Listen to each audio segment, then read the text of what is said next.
You're listening to the Rainmaking Podcast,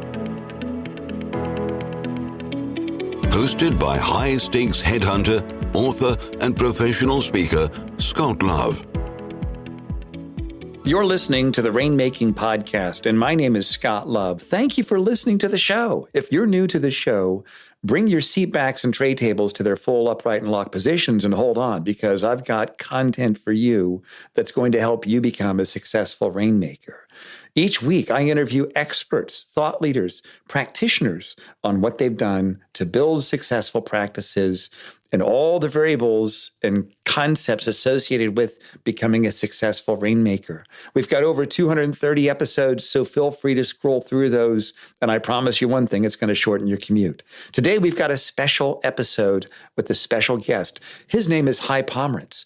He is the Chief Talent Officer for Vinson Elkins. Prior to V&E, he worked at Cleary. And prior to Cleary, he was a Chief HR Officer for New York Life Insurance Company. What's unique about Hy is that he's not just a senior business executive, he's also a clinical psychologist. And today we're talking about developing rainmakers. How can you, someone that's a practitioner in what you do, but you're also responsible for getting work, how can you help younger attorneys, younger professionals do the same thing? We're going to dive into that today with a lot of practical action steps that I think are going to make a difference in your organization. So make sure you listen to Hy. You can connect with him. Go to the show notes, wherever you listen to this podcast, and connect with him directly. As always, this show is sponsored by Leopard Solutions, legal intelligence suite of products, Firmscape, and Leopard BI. Push ahead of the pack with the power of Leopard. And now here's our conversation talking about developing rainmakers with Hy Pomerance. Thanks for listening. Hey, this is Scott Love with the Rainmaking Podcast. Our guest today is Hy Pomerance, and we're talking about developing rainmakers. Hy, thanks for joining me on the show today. Scott, thanks for having me. It's great to be here. Yeah, I'm excited to really hear your thoughts about this important topic. And let's start with this. What are some of the fundamental concepts that you have in terms of developing rainmakers? Like, when should somebody start to really develop that rainmaker mindset within their firm? Yeah, I'd say you got to start from the day you arrive. So, really, as even a summer associate, you have an opportunity to start developing, I'll call it the muscles of rainmaking. Philosophically, I don't believe it's just one thing. It's not one skill. It's a pretty complex set of skills. And you really can develop those on the job from your, again, summer, first, second, third year as an associate. It's everything about the legal practice work environment gives you an opportunity to build some of those muscles if you really lean into it. And it is something that we do at Vinson Elkins quite intentionally in the way we set it up. And I've never heard that before, starting on day one, even summer associate. I've always, I've heard, well, now that you've been a partner for 5 years, we should teach you about developing work. That's kind of what I've seen. Why do you think that is? Well, I think because the practice of law is first of all, it's an apprenticeship sort of career, and there's an intense requirement to know the law and to learn how to practice. And so you actually aren't always paying attention to the business of law, which doesn't really become a priority to you until you become a partner. And so I think people just, don't pay attention to it. And in a law firm like ours, we will encourage those summer associates, as an example, just get out and network, right? Mm-hmm. Get out and meet as many people as you possibly can. Like, that is a good example to me of, and it sounds simple and it sounds like everyone does it, but it's intentional because it's one of the early antecedents of the muscle. That's right. And you mentioned a complex set of skills, certain muscles. If you could kind of break that down maybe into 3 or 4 of the big rocks in the bucket, so to speak, what do you think some of those core skills are that a successful rainmaker needs to master? I think the first is actually just active listening. I think the ability to listen and listen in a way that allows you to get a little bit underneath what the person is saying. And it's beyond paying attention. It's really taking interest in what is being said, sometimes what isn't being said, and then developing your curiosity as a tool for connecting, right? So first it's listening, and then it's inquiring, and really kind of staying close to the person that you're talking with, right? Right. And get underneath, right? Be really curious. The next big skill set to me is about being trustworthy. You've got to be able to make that connection. And, trustworthiness is also complicated, but, to be trustworthy is to be reliable. It's to be credible. It's to be able to connect at a more intimate level with somebody, so that they're going to confide in you, right? Yeah. They trust you to, listen carefully and not breach of confidence, for instance. Absolutely right. And I've found, and I want to hear about your thoughts on this also, even in the little things, I always say that think of your clients as people that are observing reasons to disconnect with you, knowing that there's somebody just as smart as you are right behind you that can take them on as a client. And even the little things, when you say, I'm going to get you that document by Thursday night, if Thursday night comes and you didn't get it, you failed. You didn't fulfill an obligation, even though it was small. And people are always observing that. What do you think about those thoughts, Hy? Yeah, I always say under promise, over deliver, right? So if it's Thursday night, I got it to you by Thursday afternoon.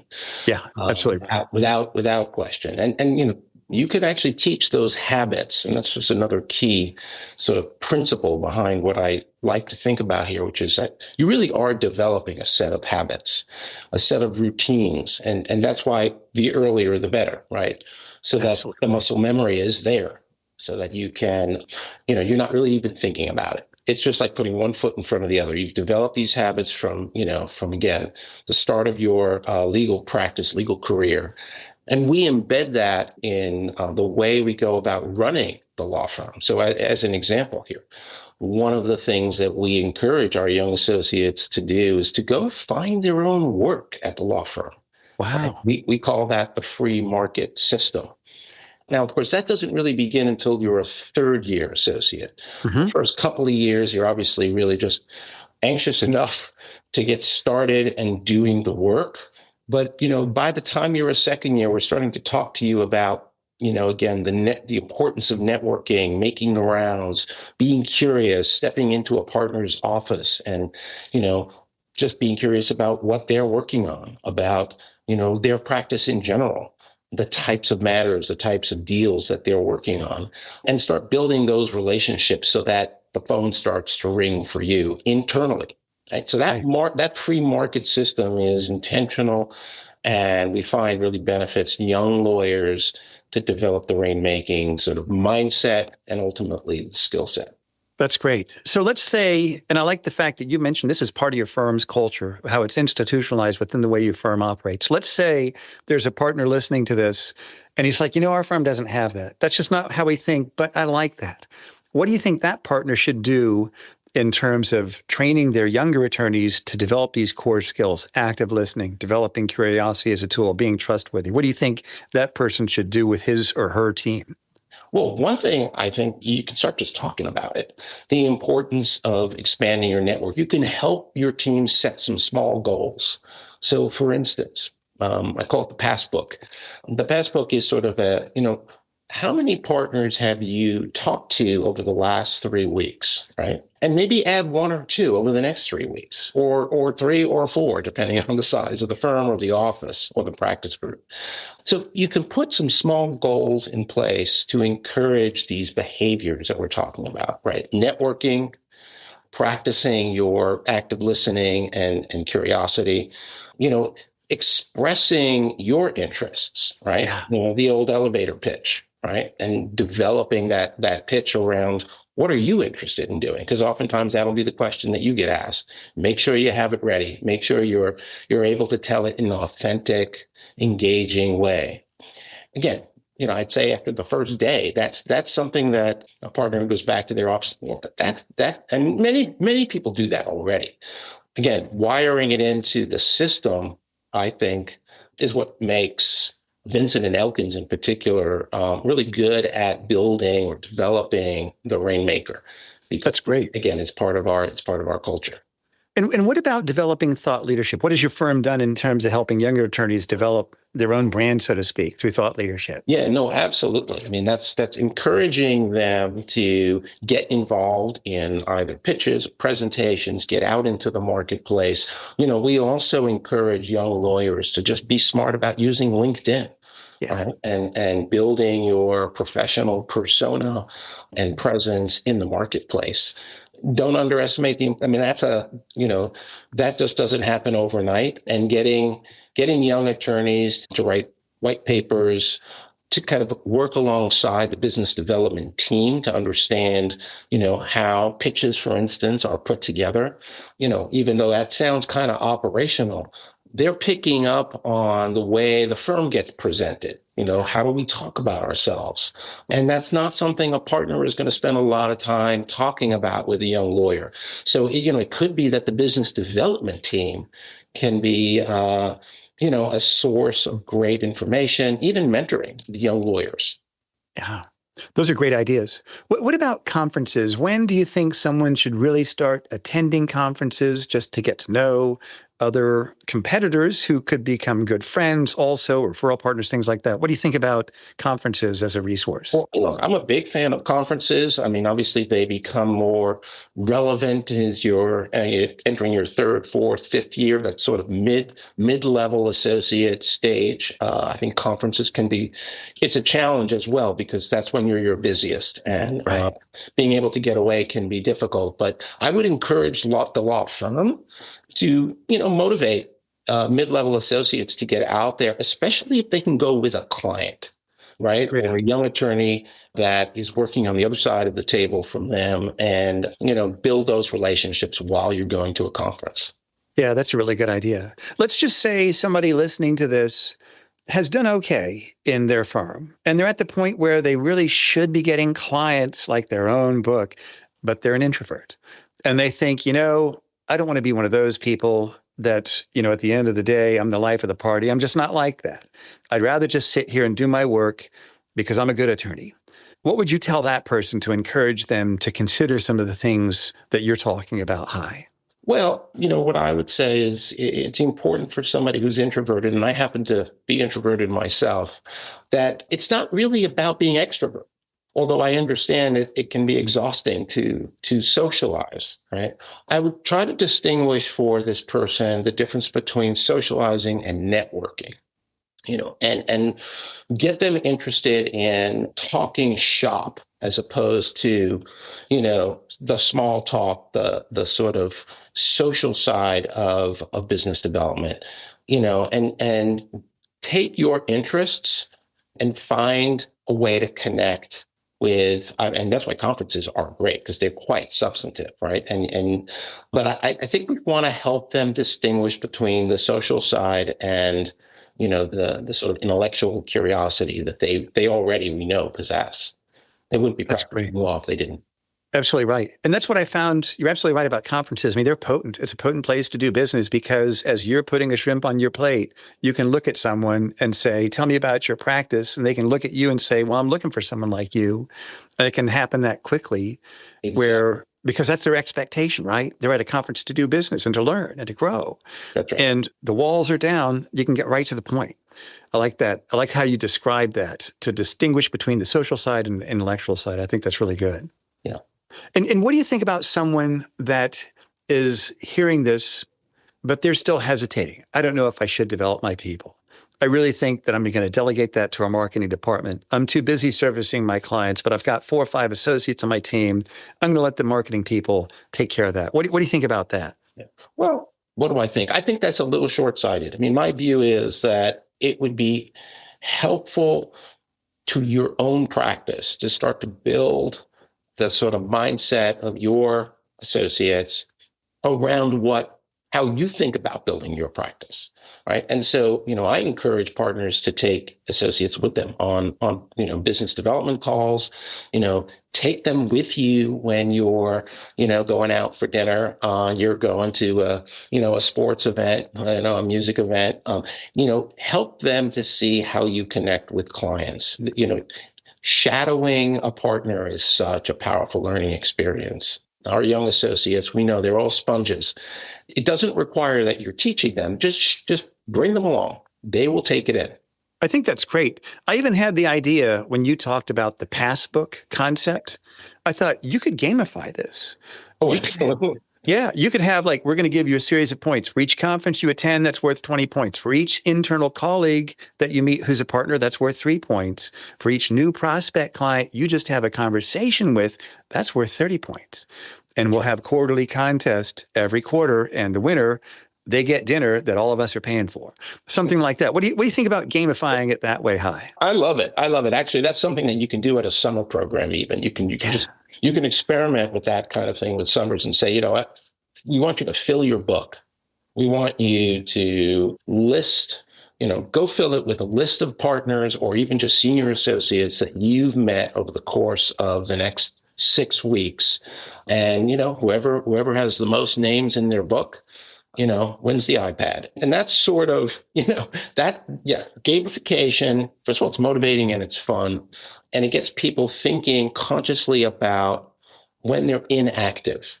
And, there's a lot of sort of dead time that unfortunately doesn't get used to practice some of these, again, critical habits. Right. One thing I want to ask you about in terms of developing Rainmakers, and this, it's keeping in touch. You meet a client prospect at a conference. Should that be the only time you talk to them? Well, I'll let them call me if they're ever interested. But you don't want to be intrusive. You don't want to say, hey, it's me again. How do you keep in touch with people like that? Or how would you encourage up-and-coming Rainmakers to do so without wearing out their welcome, so to speak? Yeah, no, that's a great question. Again, I think if you start practicing that sort of relationship building activity early on, it becomes second nature. Again, I find all of these capabilities are hard to switch on when you become that first year partner. Yeah. But if you've been reaching out to partners, even internally, on a regular basis, you've gotten to, where they went on vacation. You remember to wish them a happy new year. It doesn't have to be an in-depth conversation, but having your name appear in their inbox at the, top of the inbox sometimes is enough. And you never know that they will call you for work. Yeah, that's great. What do you think they should do? Here's an article I saw. I thought of you when I read this, things like that. Yeah. And it can be a question that you have. I saw that you were the lead on XYZ matter. Would you be willing to have coffee with me? I have a few questions. That's great. That's simple, right? Anybody can do that. And it's pretty basic. And eventually you sort of lower your resistance to those kinds of interactions. And especially going back to your introvert example. And again, I'm second nature. Let me ask you this. Tell me a story of someone that you've seen where they started developing these rainmaking skills and all of a sudden they had critical mass. What do you think was a key inflection point in their career where things really just opened up for them? Well, what's interesting about, absolutely. There's I can think of a couple of different associates who I watched over a period of 4 years, just 4 years, really develop not only, and again, this is internal, right? Not only just develop the relationships with partners in a particular practice group. And of course they did good work, which is why they get repeat business, but eventually they're developing the trust that the partner then said, we'd like you to be part of our client team, right? Mm-hmm. We know that the client relies on you. So now we want to ask you to continue to protect and build this relationship with this client. It's the kind of thing that it begins internal. You're just working on the deal. Of course, the client sees good work being done. I mean, that's always a given. But what's important is that you have shown the client, responsiveness. If you don't know the answer to a question, you're going to get the answer to that question and you're going to get back to them right away. It's the kind of thing where the partner sees the client service in you first and then unleashes that to their client. And that's, I've talked to a number of associates who said, once the partner encouraged me to have dinner with the client myself, I knew that was, right. I've arrived. Dinners are better than lunches, right? Dinners are much better than lunches. Nobody's looking at their watch and yeah, sure, I'll have another glass of wine. And then you get to know them personally. And that's where the trust really expands. Really. Are there any pitfalls or danger areas that those looking to develop younger rainmakers need to watch out for as they go through this? It's a great question. I think one of the pitfalls is the proverbial burnout. The associate, has to get the work done at the same time. And you have to just make sure that they're managing their time really carefully. The problem with business development activity is it's not billable. Right. And so for the associate, it's a bit more challenging, right? They're not getting credit for participating necessarily in business development activity. And so I think a pitfall is they can stretch themselves too thin. So that's in a way, on the positive side, right? The partner needs to be careful that they're not stretching the associate too far. One of the other pitfalls is just forgetting to bring to bring your associate along with you. It's impressive to clients when they see a partner bringing along a young associate. And I think clients really value that. They really value that you're developing your talent. They understand that. They're there to learn. They're there to participate in, exploring a matter. So I think not doing that is a pitfall unto itself. Right. Just like, when clients observe that a partner doesn't really introduce them to other partners in their law firm. I think it's a pitfall to not bring your young associates along. Absolutely right. And the things that you're talking about, they're not insurmountable. These are simple action steps people can take. It's just about being mindful of that and doing it on a regular, consistent basis. That's right. So Hy, as we bring this to a close, if we could summarize and if you could give us 3 action steps people can take to really get started implementing these ideas, what would those 3 steps be, Hy? I think the first one is encourage your associates to network. Really simple, right? Just encourage them to think, think about what they're doing in as broad a way as possible. If you're a finance lawyer, encourage them to meet the tax partners. Yeah. Right? Think at the adjacent the edges of what they do and encourage them to network. That would be the first thing. The second thing is consider opportunities to bring your associates along. I think that shadowing is sometimes the easiest way to start building the Rainmaker mindset. Yeah. They see you do it. They begin to appreciate how you're doing it. And they understand that this is about a relationship, not a transaction. It's hard to teach that. So, role model it for them. Absolutely. That would be the second thing. And the third thing, from my perspective, is give them an opportunity to work alongside the business development team. Give your young associates an opportunity to see, what is the business development team? What materials are they working with? And how are they presenting the firm? Give them exposure to, the whole business development, machine. It will help them appreciate this side of the business. And associates do rarely get to see that. That's great, Hy. I mean, that's real depth right there. And one other thing, I think, here's a bonus. This is going to keep in retention. When a recruiter calls to try to take them away, they're like, yeah, they've taught me so much here. I can't leave that. I can't go anywhere. I'm so loyal to them. I think it really, because the overall premise I use in recruiting people is that people's self-interest is what motivates them. And when you give people a reason to stay, it strengthens your whole organization. So I think that's an ancillary benefit also that comes along with this. That's right. So Hy, tell us about yourself and your role and your firm. What would you like our listeners to know about you? Well, I'm the Chief Talent Officer at Vinson Elkins. I'm based here in New York. I'd like people to know that I'm actually not a lawyer, that I'm a psychologist by training and have for the past 25 years always used, principles of human behavior and change and motivation to really kind of build systems and organizational cultures that develop top talent. And I think Vinson Elkins is a law firm that has embraced that and made that very much a part of their culture. That's great, Hy. I appreciate you being on the show. And for everybody listening, we're going to put Hy's contact information on the show notes. So no matter where you listen to the show, go there and you'll be able to connect with him directly. Hy, thanks for being on the show. And I'd love to stay in contact with you. Thanks so much.